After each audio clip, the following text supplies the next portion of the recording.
J'ai plusieurs livres de cet auteur dans ma palle depuis un petit moment et j'en avais jamais lu. Honte à moi, shame on me, parce que je viens de lire son dernier qui est sorti là en septembre et j'ai beaucoup aimé. J'ai beaucoup aimé. Pourquoi? Surtout grâce au personnage principal.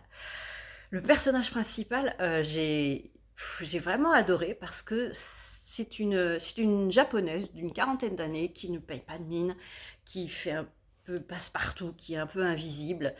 Elle s'appelle Wada. Wada, c'est son nom de famille, mais elle se fait appeler Wada. Voilà. Et elle est assistante depuis la mort de son mari dans un attentat qui a vraiment eu lieu à Tokyo, un attentat dans le métro au gaz sarin.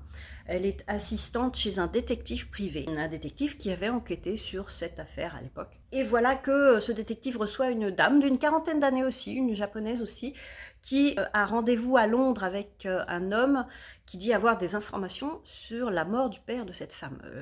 Le père de cette femme est mort dans les années 70, je crois, enfin une quarantaine d'années plus tôt. Et elle ne peut pas aller à Londres parce que son mari lui interdit. Donc c'est Wada qui va se faire passer pour cette femme.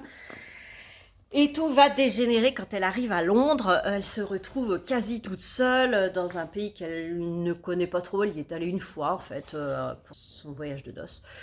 Et elle est géniale. Elle se débrouille, elle en prend plein la tronche, elle en a pris plein la tronche, mais elle ne se plaint jamais.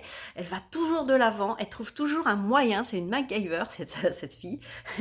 Et elle est vraiment géniale. Et en même temps, on suit, je vous montre, ça s'appelle 18 Barnfield Hill de Robert Goddard. Alors, je ne sais pas si on dit Robert Goddard, qui fait très français, ou Robert Goddard, qui fait très américain.